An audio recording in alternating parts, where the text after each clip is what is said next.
What's going on, Dodgers Nation? Welcome to the Dodgers Nation post-game show. The Dodgers, they get the dub. They improved to 48-38 by the skin of their teeth. The nail biter there unclinched those butt cheeks. The Dodgers, they win by a final score of 6-4. Bobby Miller gets the win. He improves to 5-1. How about Daniel Hudson? He gets the save. He loaded the bases with no outs, and he still gets the save. First save since June 8, 2022. The Dodgers get the win, and just like that, after all the injuries, after the poor performance, the 23rd ERA in Major League Baseball, and they still are 1.5 games back in the division. So the Dodgers, they find a way to get right back into it. But let me know down below in the comment section. Give me all your thoughts and comments. Give me your biggest takeaways from the game. Give me all of your biggest takeaways. Who's your player of the game? Who's the Dodgers dog of the game? Because I know I've got mine. It's Ryan Brazier. I think it might be Daniel Hudson, but they get that win. And you are home here with Jim Beam and Dodgers Nation. And a reminder to please drink responsibly. But let's jump into the comment section.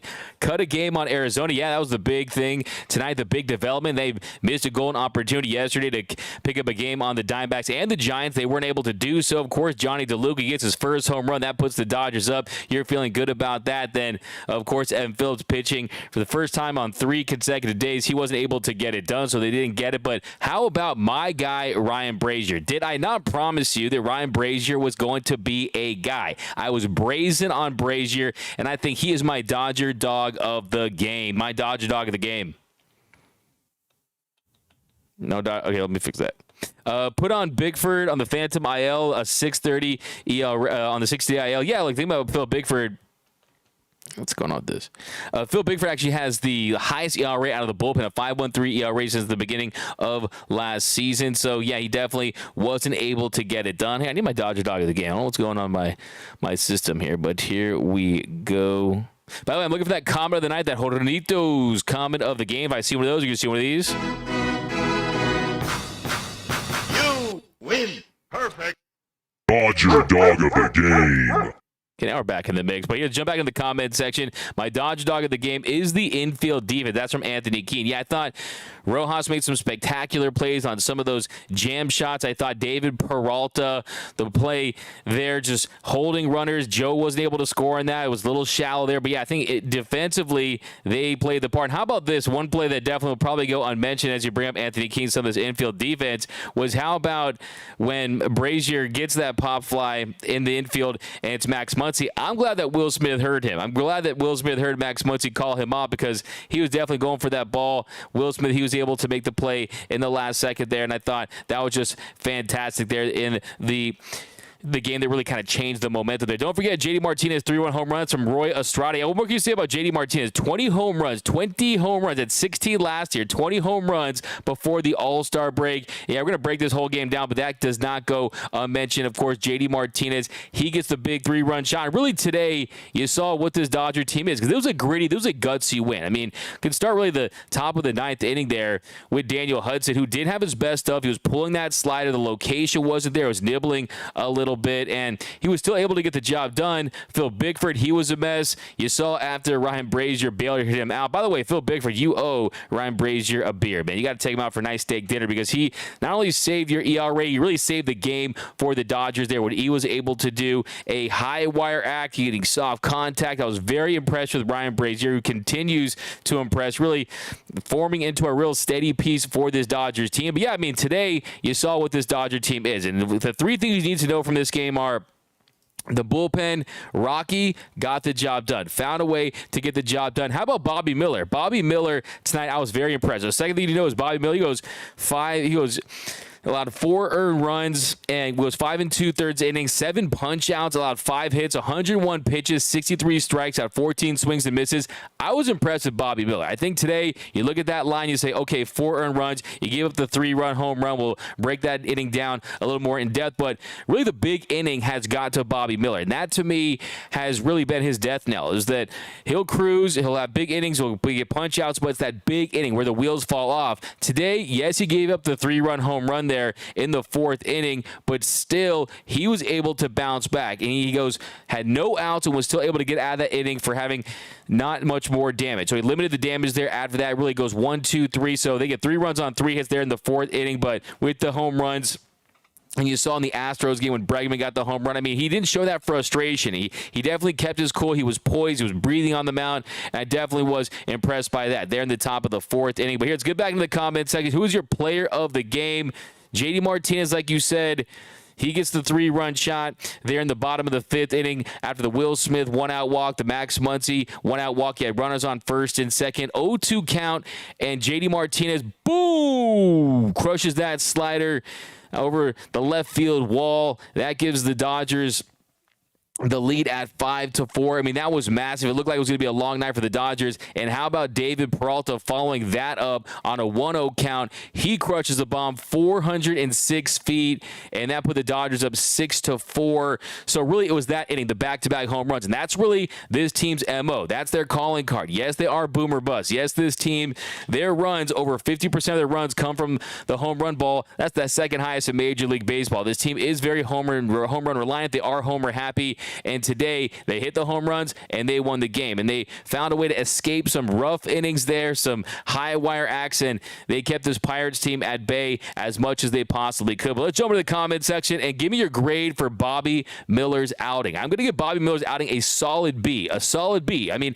I think you have to consider he's a rookie. You have to consider the position he was in. I thought he battled. Also thought, too, his flashers were really high. The velocity was up on the four-seam fastball. He strikes out the side in the first inning, all on four-seam fastballs, and I think that's what's going to really take his game to the next level as far as missing bats and being dominant. But had me stressed from Rosemary over on YouTube. JD Martinez, your player of the game, Roy Estrada. Diane Schroeder, player of the game, JD Martinez. Pitcher of the game, Diane.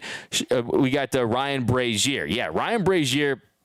He was absolutely nails there. He absolutely is my Dodger dog of the game. I think providing the pop, JD Martinez, I think what more can you say? Second in the league in isolated power, makes the All-Star team as a designated hitter, and he is a W for Andrew Friedman. A 1-year, $10 million deal. That's a fantastic contract. That's a deal that most teams around the league have no chance of signing. So it's almost unfair that a team like the Dodgers that has the financial resources is able to get a player of JD Martinez's caliber on a 1-year, $10 million deal. But why'd they get it? 1, reputation. 2, Mookie Betts is his boy, one of his best friends. I asked JD Martinez myself, you're going on a road trip, you get pick 2 of your teammates, who would you pick? One of them, he said it was Mookie Betts. The other one was Shelby Miller. And they're definitely good friends. And also reuniting with his good buddy who really had such a big role in reworking his swing, revamping his swing, of course, in Robert Van Scoyoc. So all the stars aligned to get a Scott Boras client in JD Martinez and Dodger Blue, and it's paid dividends. But Boomer Assassin says JD's bomb was the difference. BC, JD probably, but Rojas for that great line drive catch with the bases loaded, plus the crucial hit for the honorable mention. Yeah, Miguel Rojas, you see on a nightly basis some of the plays he's able to do. You mentioned the diving catch there, some of the stops, just the double plays he turns. He has an impact with his glove, but also you're seeing him get it done with the stick. I mean, you're seeing key at-bats. You're seeing big hits. I mean, Miguel Rojas, you go to the bottom of the 4th inning. Max Muncy, he draws the leadoff walk. Martinez, he draws a walk. So you got runners on first and second, no outs. And then David Peralta, he's hit by a pitch. And I don't know what David Peralta said to Jason Hayward, but he looked a little miffed. He looked like he wasn't happy. He's definitely going to have a little shiner there, a little bruise. And he seemed like he said something to Hayward like, hey, get this hit, right? Get my back. And Hayward, he hits a sac fly to right. That made it 4-1. Dodgers get their first run of the night there in the 4th inning thanks to that sac fly by Jason Hayward and a productive at-bat, getting your bat on the ball, not just swinging for the fences. I think that was a great at-bat there by Jason Hayward, a 1-1 count. He takes a slider, middle in, and he gets a sac fly. The Dodgers, they needed runs at that point. You got a lot of game left. It's about crossing home plate, and you have the bases loaded with no outs. You got to score some runs. You got to take advantage. You can't do what the Pirates did later in the game and twice having bases loaded, no outs, and not get the runs they needed to win the game. Then after that, James Albin, he strikes out swinging on 3 pitches. I think it was a really nice sequence there. And really kind of sped him up, and then he slowed him down with the slider. Then he was late on that fastball for the 3rd strike. And then Miguel Rojas. You got runners on the corners, 2 outs. Miguel Rojas, 0-1 count. And then he gets a single to center. Nice piece of hitting. Wasn't trying to do too much. He had a slider bottom of the zone, left it up a little bit, and Rojas did a really nice job of getting his barrel on it.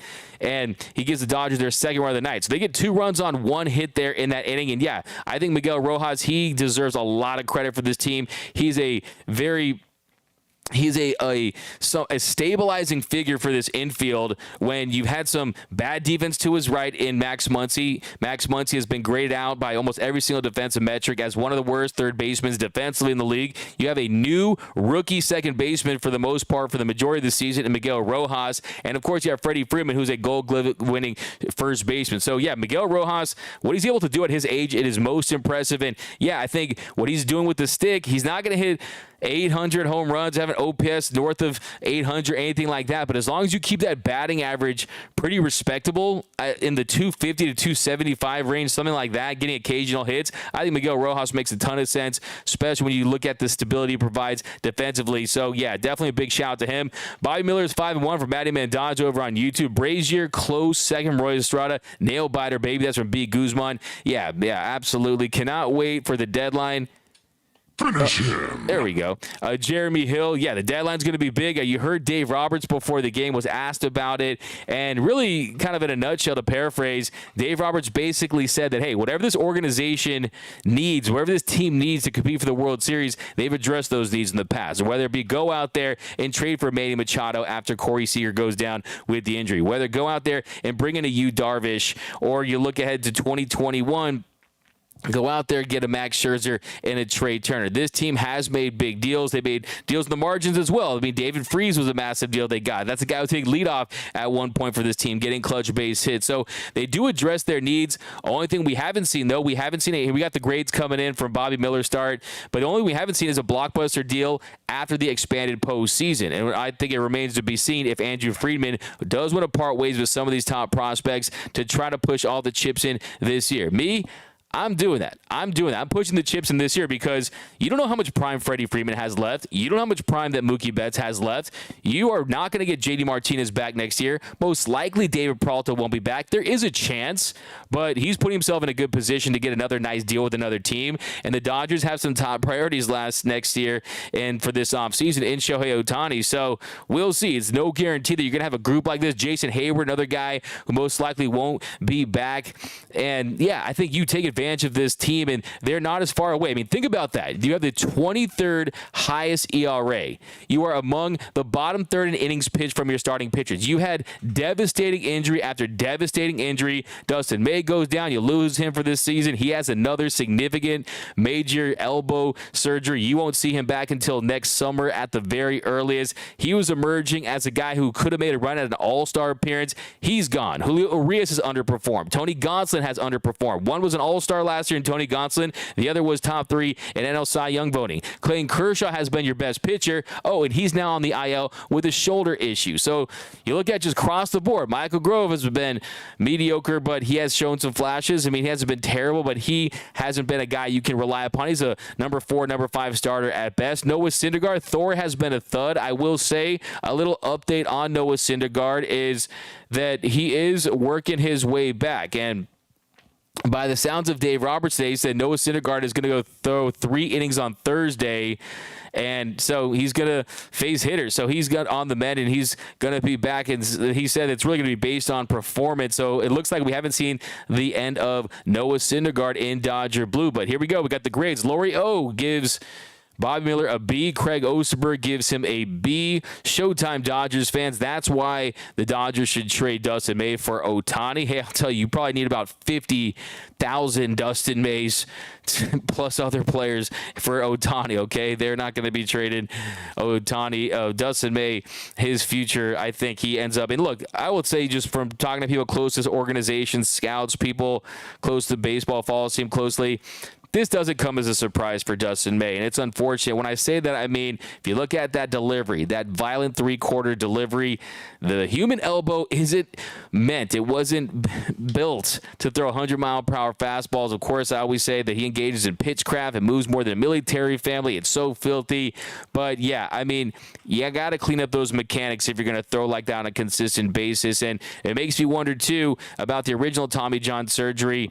Were there any errors in it? Did it go swimmingly like we've seen in most cases? But yeah, I mean, I think hopefully he comes back as a starting pitcher. I do think for him to stay healthy and stay on the mound, maybe you see Daniel Hudson today.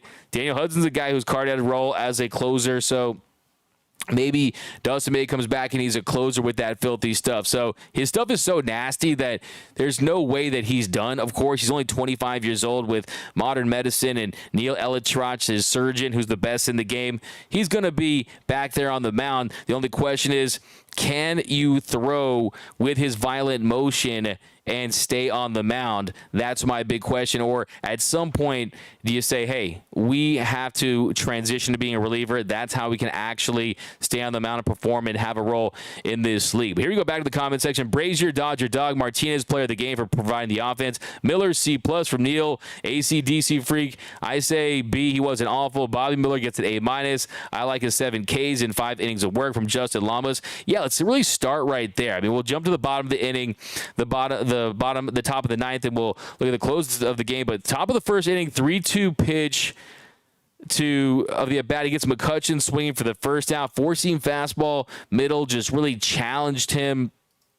And I thought, I think the way he was attacking hitters with the confidence of that fastball, it was really, really impressive. So, yeah, I think in that at-bat there, you look at Bobby Miller coming out there trying to really set the tone with that fastball.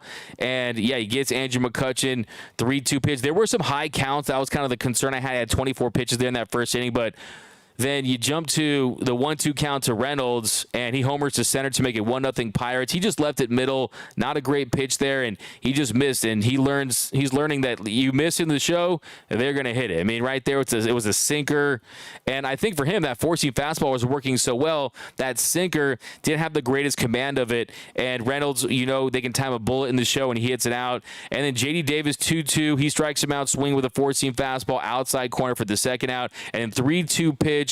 8th pitch of the at-bat to Santana. He strikes him out with another four-seam fastball up in the zone. So he gave that one-out home run to Reynolds.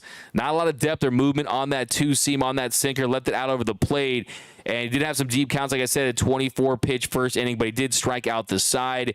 And then top of the second inning, gets Sawinski to fly to center for the first out. Gonzalez ground to short for the second out. Gives the single to Mercado, single to center, and then Triolo, he fly to center for the third out. Then 1-2-3 inning on 3 pitches. 1-2-3 inning on 10 pitches there in the top of the third inning. And the top of the fourth inning is where he got into some trouble. I want to ask you guys, what is your confidence level in Bobby Miller for the rest of the season? Because at some point, innings are going to add up. 101 pitches today. I would say it's around a 6.5. I'm going 6.5, but we got B. Guzman, Miller for beer. Rodwell, Stevie Wonder, and Ray Charles can steal second on the Dodgers catchers. Finish him. C+ gave 4 runs. Tina Guzman, yes, B is correct. Love Dustin May, but it ain't ability. It's about availability. That's from David Sabatini. Anthony King says, Bobby Swag gets a super solid B. He wasn't even supposed to be here. Anthony King, yeah, it's a really good point. I think if you're the Dodgers' top prospect, their top pitching prospect, top prospect in the organization behind Diego Cartaya, at some point you have to feel good about your chance of getting called upon. And they knew he was going to be called up this year. They anticipated at some point it was going to be during the summertime, maybe around this time, but he was called up earlier than later. And yeah, first 4 starts, a .78 ERA. After that, he definitely had his rough patches, but that's a part of the game. I mean, that's a part of the learning process. I mean, you got to take your lumps. You got to take your lumps, then you start giving the lumps. And I think if you're Bobby Miller, tonight was a game of, I mean, that Pirates lineup is, they take their walks, they take pitches, have some impressive hitters. And Bobby Miller, I mean, did a nice job bouncing back in Kansas City, went 5 2/3, gave the 3 runs. Did have an ERA over 5 in the month of June after 1.64 ERA there in May. But you're talking about a guy who, like you said, Anthony Keene, he's already given him starts. I mean, this is his, was it 5, 1, 2, 3, 4, 5? Yeah, I mean, it's talking about his 8th start already. So that's definitely exceeded most Dodger fans' expectations and most within the organization. But what the F is wrong with the bazooka? We got bring JD AA back. 4 runs gives him a B-. We got Miller gets a C. That's from David Sabatini. Rojas bailed out Brazier. Let's not go by the wayside from Fred M. Justin Lamas Boris is going to get JD Martinez a 3-year deal next winter. I think that's pretty fair. We got Vargas is a disappointment. GQ Martinez. Yeah, I'm not really singing the Vargas song right now for sure. I think for me, when it comes to Miguel Vargas, really in short, is talking about a guy that has less than 400 plate appearances, only 23 years old, first year in the show. Definitely you see the hit tool. You see flashes at times. I think there is some mechanical adjustments as far as his setup, as far as his swing, as far as getting that bat speed, that bat head out to balls. And really, you got to be more aggressive. At this point, I would rather see him strike out on swinging on a pitch on the black, like we saw yesterday, those terrible calls that were right off the plate, than versus really just taking pitches for strike three, because he's got to get some momentum. I want to see the ball in play, even if that means outs. Yes, you definitely want to take your walks, but he needs a spark, and I think he needs to be more aggressive at the plate.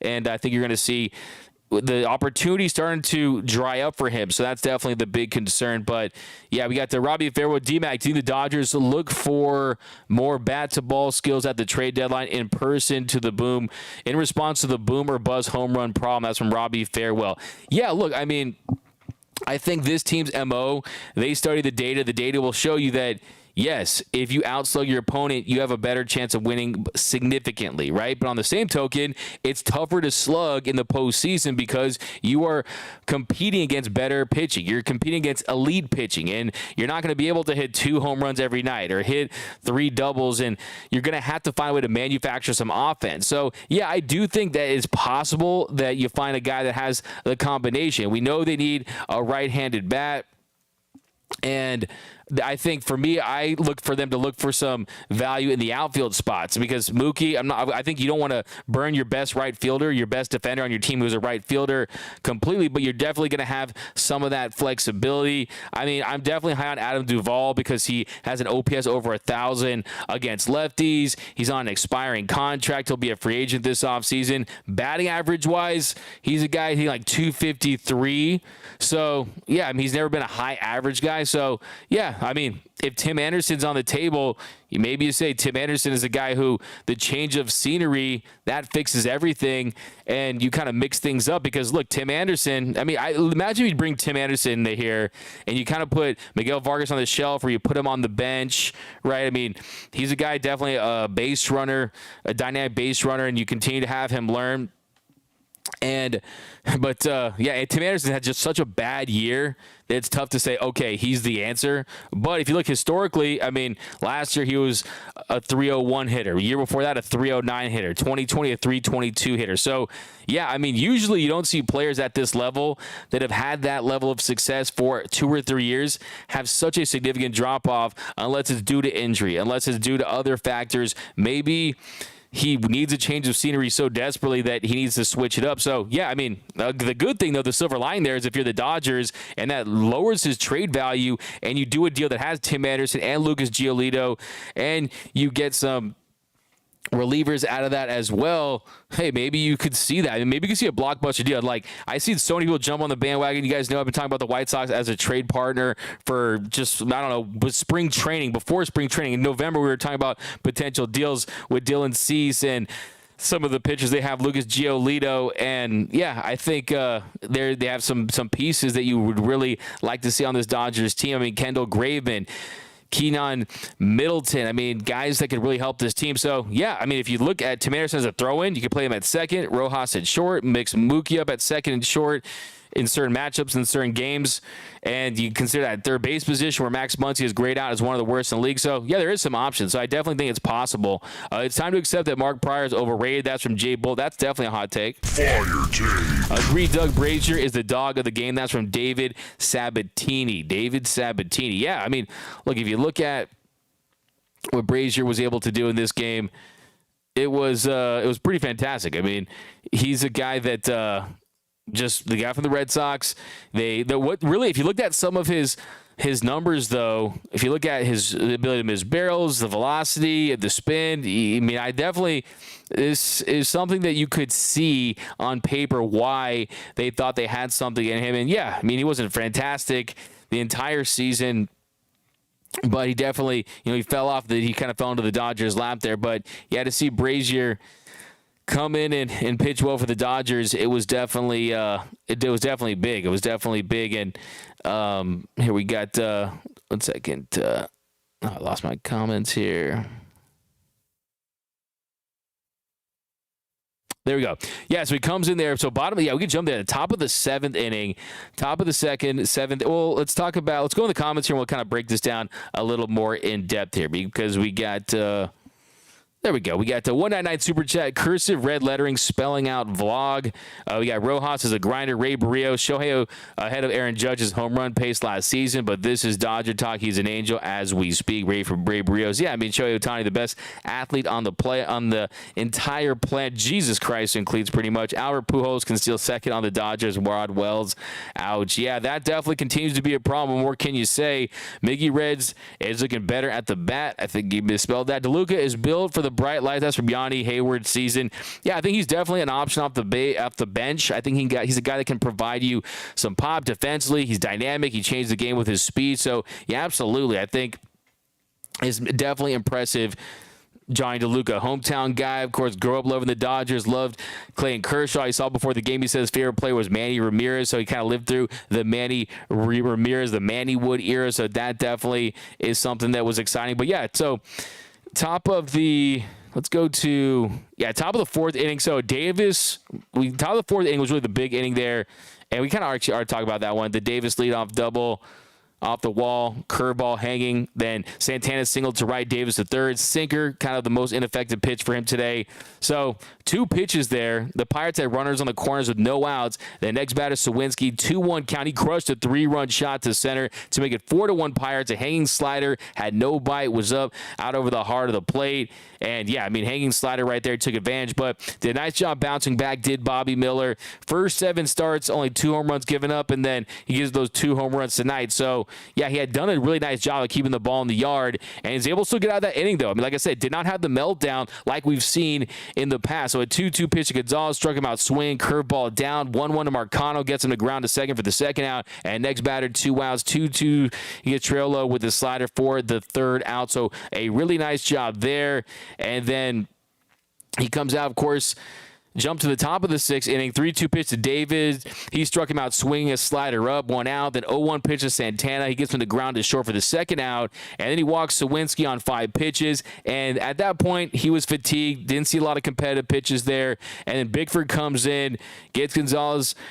Gonzalez reaches on an infield single, then Marcano flies to right. So the real trouble, though, was the 7th inning. The 7th inning, Triolo single to left, a leadoff single for Triolo to left, and then Hedges, he walks Hedges. So you can't walk Hedges, man. That's inexcusable, man. I could get him out throwing underhand blindfold, okay? And then Kutch, he almost hit his head. He walks him, and then you got the bases loaded. Ryan Brazier comes in, and Reynolds, he lines to short for the first out. 2-2 to Davis. He lines the second for the second out. Then Santana, 2 outs, 1-1. Brazier gets him to pop to Muncy there for the third out. So, yeah, like I said, I was glad that Will Smith heard Muncy call him off. He makes the play. So bases loaded, no outs. He gets him out of the jam. You saw Phil Bickford there in the dugout, and he was saying some no effing way, right? So he knows how big that was. I mean, his ERA, like I said, since the start of last season, Phil Bickford has a 5.13 ERA. That's the highest of any Dodgers reliever, but not too many options. But here we go, Doug. When do you think we are seeing Landon Knack? That's from Rudy. It depends. I mean, with this team, I mean, he's definitely one of the next men up if they get an opportunity. A lot of people didn't expect Emmett Sheehan to make the jump, but hey, he had the best stuff, the best four-seam fastball, the ability to compete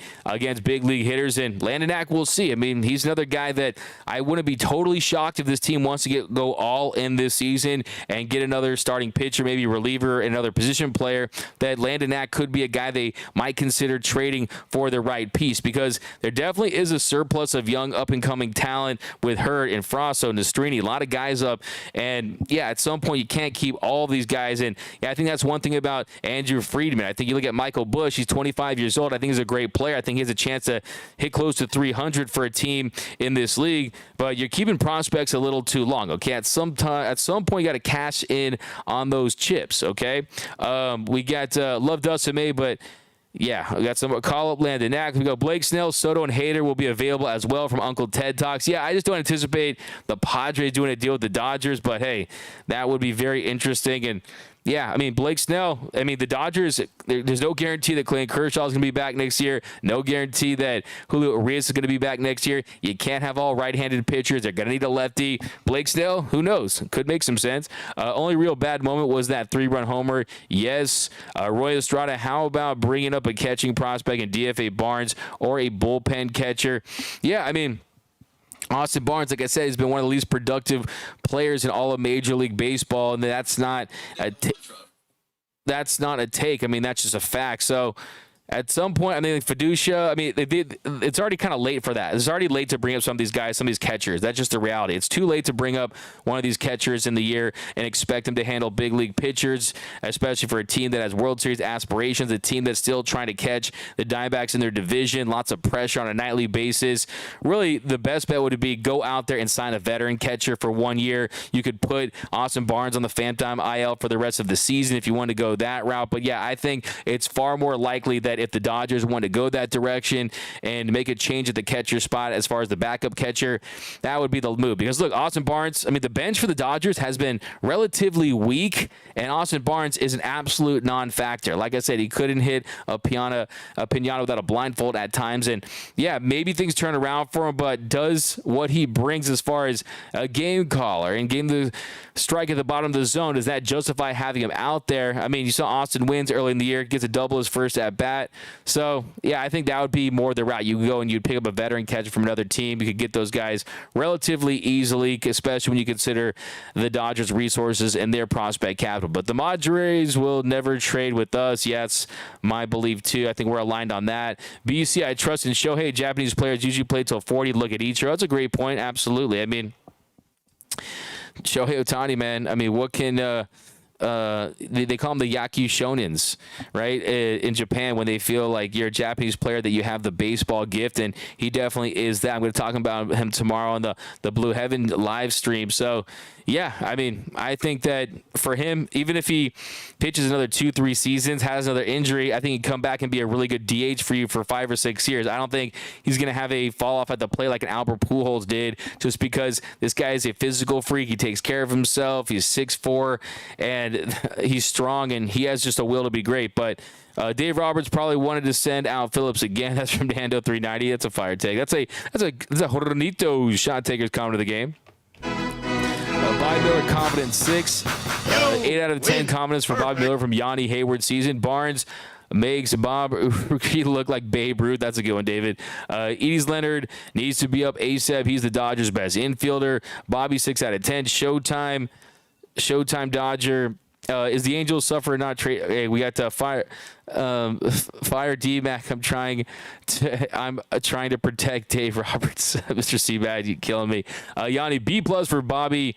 Since he last got us into the 6, since he at least got us into the 6, and we needed that so bad. Yeah, Yanni, I think we are in the, we will take 4 earned runs through 5 2/3 innings era of the Dodgers rotation. When you consider the fact that they're 7 to the bottom in innings pitched out of their starters, that is not who this organization is. This is an organization, their foundation is starting pitching. They literally have the lowest ERA in the history of Major League Baseball as an organization. That is what this organization is built on. So, yeah, to see that they're not getting the innings, what Bobby Miller did, it was gutsy. It was gritty, and I think it shows his growth and maturity. You don't have to be too fine. What I mean by that is you don't have to go out there and just give up 1 run and think it's a good start. No, look, this team with the offense they have at home, you will take the innings because you're not taxing the bullpen as much, and that to me was critical as far as his development, is saying, hey, yeah, you of course you want to go out there and you want to pitch 7 scoreless innings, have 10 punch outs, but that's not always going to be the case.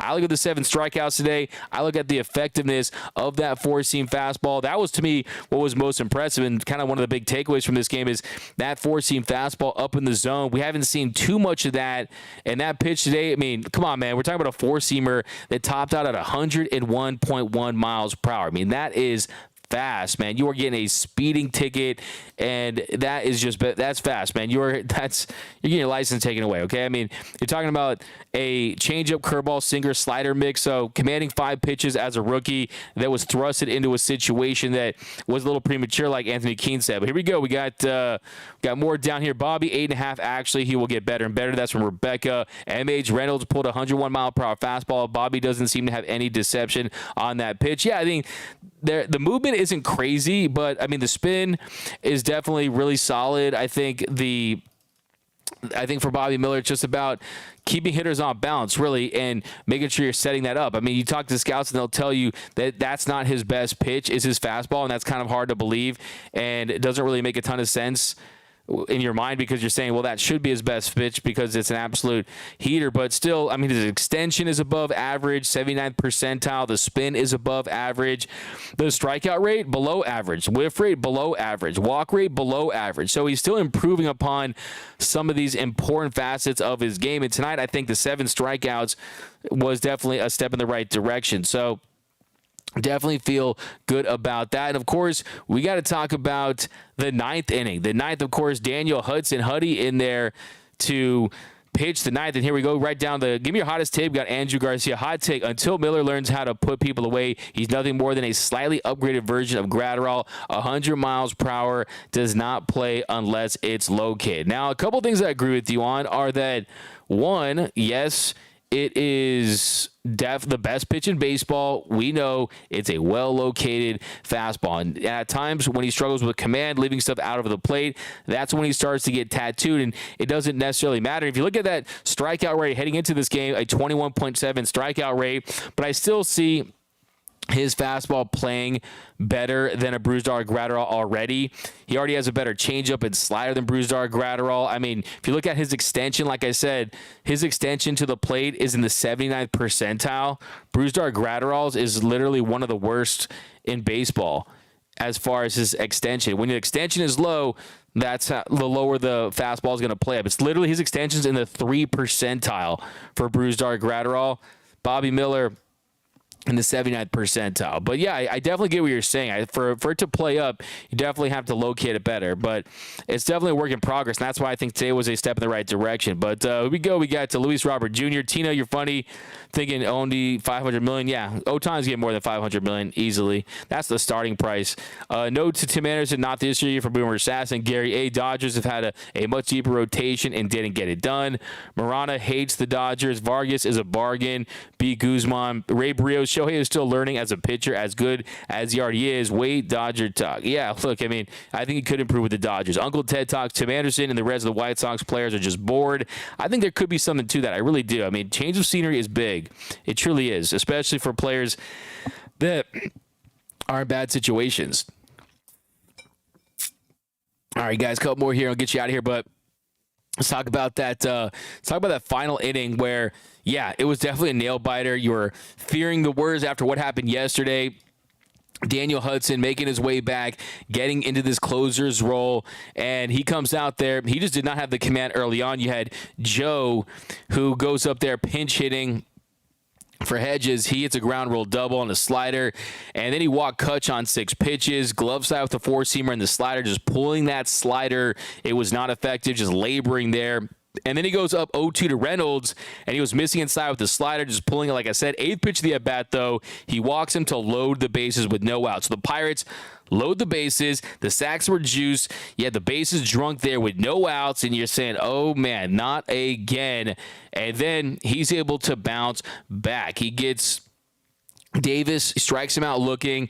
He was down the count. He fell behind 2-0, gets him to foul off a 4-seamer, fouls off another 4-seamer, and then he lands that slider, bottom of the zone. A great money pitch right there for the first out. And then he gets Santana to fly to left on the first pitch. Great job there by David Peralta. They don't score a run there. And with 2 outs, he strikes out Sawinski swinging on a 3-2 count. A slider gets him to chase right out of the zone. So he's able to escape that. Houdini Hudson and the Dodgers, they get the win. He gets his first save since was it 20 yet since last year, June 8th of 2022. So great to see him back in the mix. But that's going to do it for this episode of the Dodgers Nation post-game show. If you haven't yet, be sure to subscribe to the channel. Hit that subscribe button. Hit that notification bell. We'll do a couple more takes here, and we'll let you guys enjoy the rest of your Wednesday night. We got this year has been one hell of a nail biter. SMH, hopefully we upgrade our bullpen from Steven Munoz. Greg Turcotte, I don't see Dodgers getting Ohtani. Way too pricey for the blue. We got a $10 super chat. Appreciate you. It's a Hornitos comment. We got, hey Doug, speaking of deals, when's the fire sale? Great show. I don't know if you mean for the Dodgers fire sale. I don't anticipate that. You're talking about a team that's a game and a half out of first place despite having the worst case of injuries. You're talking about a team that's missed more games from their staff than any team in Major League Baseball. So, yeah, if they feel like there's deals to be made where you can add some starting pitching, add a reliever, there's no way that the team is going to sell, especially when you got Mookie Betts and Freddie Freeman in their prime. I think that would be absolutely criminal to sell. On the same token, if they fell into a really bad slide, let's say after the All-Star break, they have some tough series. You got the Red Hot Reds, you got Ellie De La Cruz and company. You got the Blue Jays. You got some tough series. I mean, who knows? I mean, you lose 15 straight, which I don't anticipate. But if they really fall off a cliff, then maybe you could get something for JD Martinez and Julio Urias and David Peralta.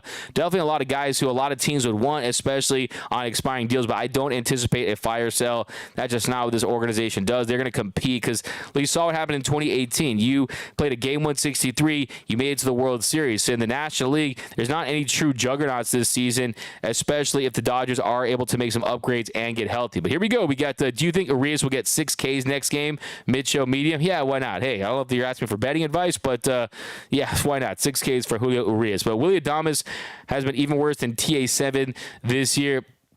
Yeah, you're seeing a lot of regression really across the I mean, it's tough. I mean, the shortstop position is a very taxing position. I think the thing for Willie Adames, the difference, though, is the home runs, right? I mean, Willie Adames, 12 home runs this season. He's still positive WAR at 1.2 defensively. He's still able to contribute from that standpoint. I would have no problem with Willie Adames, by the way, because he's superior defensively than Tim Anderson. And also, Tim Anderson, he still hasn't hit a home run this season. 0 home runs, hasn't hit a home run since last July, if you can believe that. It's almost kind of insane. But Cody, hey, D-Mac, can you give my girlfriend a Hornitos comment of the game? Absolutely. This is for your girlfriend. Tell her thank you for watching the show. And please drink responsibly. That is for your girlfriend. Hey, D-Mac, would you trade Gavin Stone and Dustin May for anyone speedy recovery? I mean, the thing to me, look, I mean, I would trade my grandma if I felt like it would increase our chances of winning a World Series, right? So, yeah, I think if it was the right player. But still, I think kind of on a serious note, you don't want to trade players when their value is at their lowest. And Gavin Stone, I mean, yesterday was grinding, still gave 5 hits. His value is as low as it's really ever been as far as, yeah, I mean, no teams you're not going to be able to get that. You're going to get pennies on the dollar. And Dustin May's on the shelf until next season. So I wouldn't trade any of those guys because their value is so low. Got $5 from K Casino. Shoot, forgot to add Padres. When is the Padres fire sale? Okay, K Casino. Okay, I tried to answer your question respectfully, but yeah, I mean, the fire sale, it's going to be the biggest garage sale in the United States down in San Diego. I can't wait. I might get me a Soto. I might get me a Machado. I might get me a Tatis. I mean, who knows what they're going to do down there. But I think they absolutely have to move some guys. You got expiring guys. You got Blake Snell. I think Juan Soto, it feels like the honeymoon phase ended a long time ago there. And I would not be surprised to see him move. So we'll see. If you look at the Padres in the division, I mean, it is bad. I mean, who would ever? I'm so glad. Thank the Lord I not picked. I picked you guys not picked the Dodgers to win this division, and I believe that in my heart of hearts and my bones. But it feels like every expert, so many Dodgers pundits pick the Padres. Never bet on the Padres. Do yourself a favor. The Padres are going to Padre. They're 9 games back. I would never. I don't care if they had if you combined if they had the NL All-Star team and they are the Padres. I'm not betting on the Padres. Okay, like I always say, their trophy case looks emptier than the toilet paper shelves at the beginning of COVID. Okay, ain't nothing there. So yeah, you don't bet on the Padres. But here we go, a couple more. I'll let you guys go. You guys can talk baseball, hang out all night. Good night. We got Bring Me TA7. Smash that like button for your Dodgers. Appreciate that, Diane. D-Mac about to wrap up the show so we can make the after party at shortstop. Take a shot from me, Hornito. That's from Jin Griffey Jr. You get that just for your your awesome name to Jim Griffey Jr. Yeah, man, I'd love to go there. By the way, check out our bar guide if you want to see us at the shortstop. Hey, D-Mac, I had Taco Bell box in your honor. Hey, love me the Taco Bell box. Bring back the fries there, though. It's time to trade Vargas. D-backs, we got... another super chat. Thank you, John Bleeds Blue, $5. Appreciate you. San Diego Who, get Darvish. Good night, Dodger fam. Hey, you guys, what did I miss? I had an interview with Michael Jackson. What up, DKM? We got Pods are not selling. They've won 3 in a row and are throwing a Padres parade downtown. Dodgers 2080. What up, Dodgers 2080? My man, Mr. Tim Rogers, always rock with us. If you guys don't follow Tim at SD Dodger and read his site Dodgers 2080, you're not doing this Dodgers fan thing right. He is a prospect guru. Going to get him on the show pretty soon here. We got San Diego Pathetics. Handlebar mustache owner is missing. That's from Roy Estrada. We got what up, D-Mac? What up, Brian? Who's more cursed, Madres or Flippers? Sheesh. Hey, I would definitely say the Clippers, man. They haven't even made it to finals yet. So, yeah, at least the Padres have done that. But that is going to do it. Thanks again for rocking with us here on the Dodgers Nation post-game show. The Dodgers escape. It was a nail-biter. You had 2 big bases loaded situations. Ryan Brazier got him out of one. Daniel Hudson, he got himself out of one. JD Martinez, he provides the pop. You saw the Dodgers, Bobby Miller, he grinded it out. LA gets the win 48-38. They're a game and a half back of the D-backs in the NOS. My name is Doug McCain. You can follow me on Twitter and Instagram at DMAC_LA. Remember, nothing brings us together quite like Dodger baseball. And until next time, think blue, bleed blue, and I'm out.